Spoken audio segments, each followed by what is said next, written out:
Buenas chicos y chicas, el día de hoy vamos a, bueno, primero que nada, ya terminamos con contabilidad.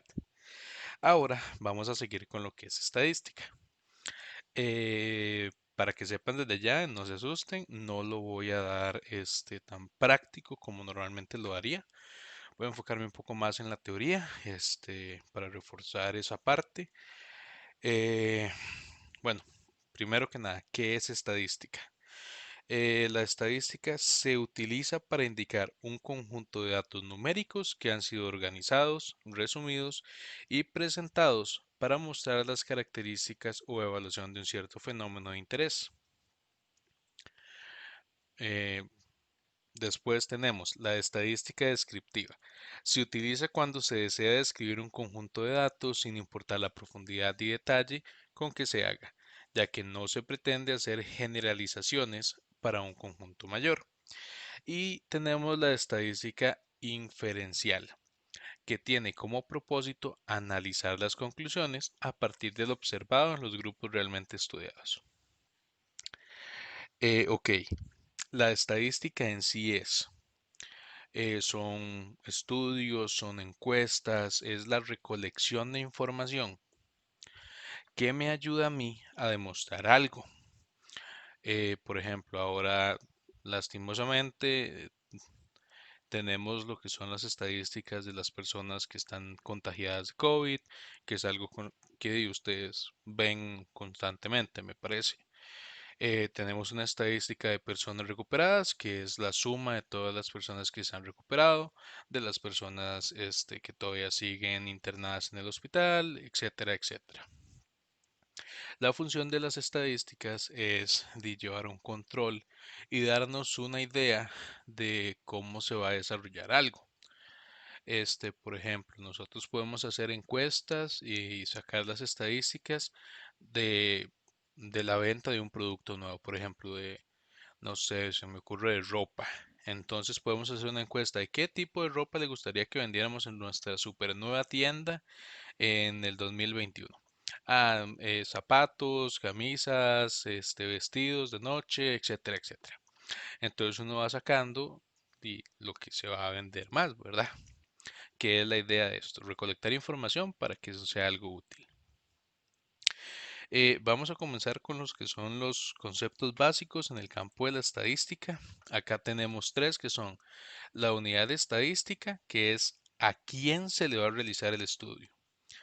La característica, que es lo que vamos a investigar en la unidad de estadística. Es un poco enredado, yo lo digo todavía más enredado, pero va a quedar claro, lo prometo.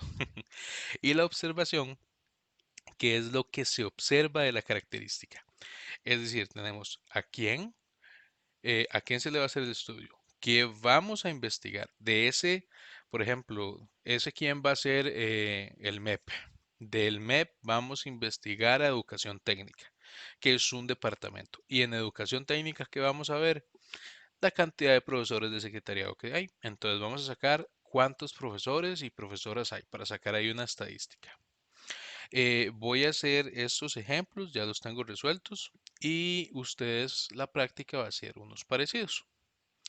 Tenemos una oficina gubernamental desea conocer para cierta zona el salario semanal de los trabajadores industriales. ¿A quién se le va a realizar el estudio? A una oficina gubernamental. Dentro de esa oficina gubernamental, ¿qué vamos a investigar? A unos trabajadores industriales. ¿Y qué vamos a observar de esos trabajadores? El salario semanal. Ahí está la unidad de estadística, la característica y la observación.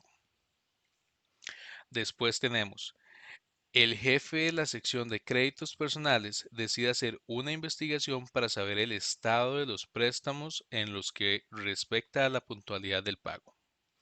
Es decir, ¿dónde vamos a investigar? La sección de créditos personales, que está aquí. En la sección de crédito personales, ¿qué vamos a buscar ahí dentro de todo eso? Los estados de los préstamos. ¿Y qué vamos a ver de los estados de los préstamos? La puntualidad.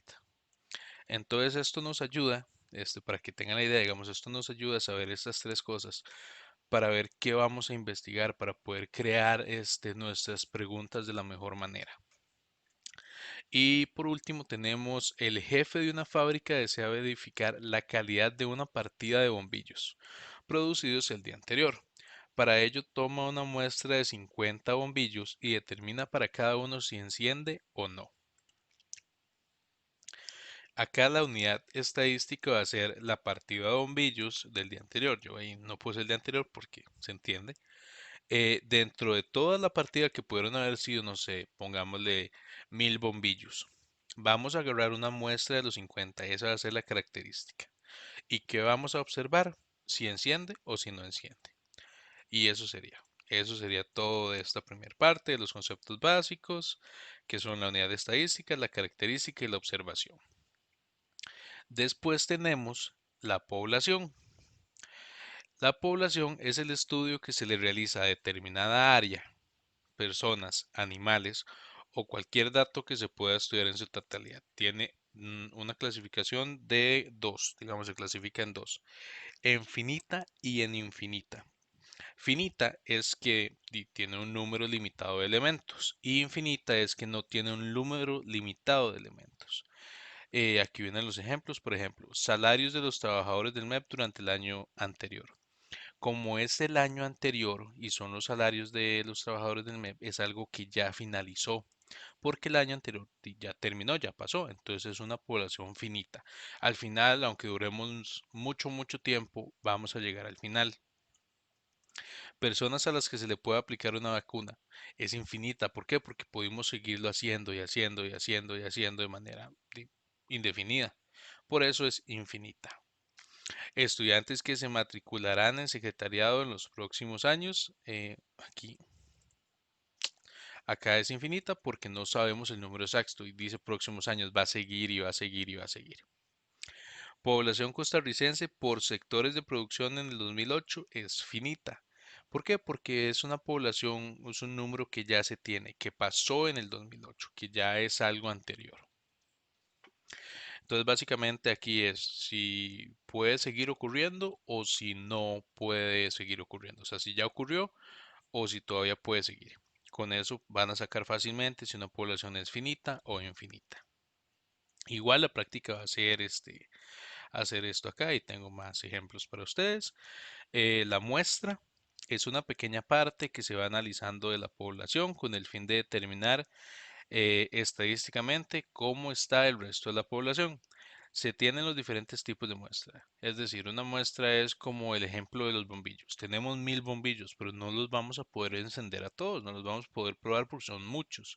Entonces simplemente agarramos una pequeña parte de ese gran total para poderlo probar y sacar como que todos estén buenos. Si por ejemplo de los 50 bombillos 49 están malos, de verdad, como que algo falló. Pero si están buenos, entonces se dice que están buenos y se continúa. Con la muestra tenemos tres tipos de muestras. La aleatoria o al azar. Este es cuando se le da a cada uno de los elementos de la población la posibilidad de ser incluido en la muestra. Este proceso también es llamado muestreo simple al azar. Por ejemplo, sería que a cada uno de los bombillos yo les tengo el número de serie y haga una ruleta y agarre un bombillo o sea, lo gire y que el bombillo que cayó, eso es el que yo agarro para hacer la muestra. O simplemente voy con los ojos cerrados y voy tocando y voy sacando bombillos de donde sea, digamos, sin un orden. El convencional se escogen los elementos que están disponibles o que son fáciles de conseguir. Eso sería, digamos, escojo los 50 bombillos que están más cerca míos. ¿Por qué? Porque es lo más fácil. Y el intencional se escoge las personas con experiencia y conocimiento con respecto a la población que se estudie. En este caso, por ejemplo, si estuviéramos hablando de violencia infantil, para hacer una muestra, un estudio, ¿yo qué haría? Si yo quiero hacer un estudio intencional de personas con esa experiencia que tienen conocimientos de cómo está el país en lo que es la violencia infantil, voy y hablo con personal del PANI, que ellos son las personas encargadas de tratar todo ese tipo de cosas, ¿verdad? Entonces, ¿qué hago yo ahí? hago que la información que me va a dar sea lo que yo quiero.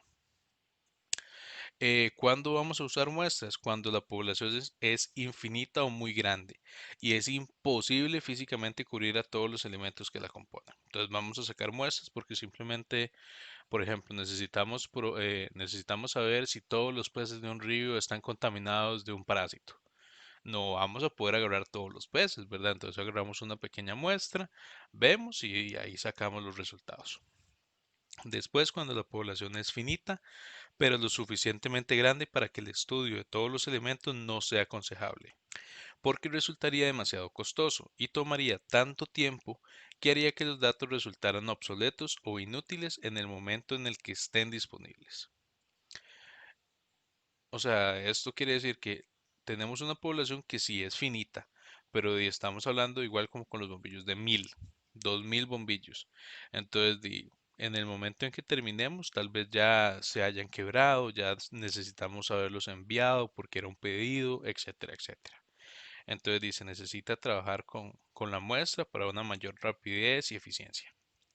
Y después, cuando los resultados que arrojaría una muestra bien seleccionada de tamaño razonable serían suficientemente precisos para los fines prácticos que se persiguen con los datos.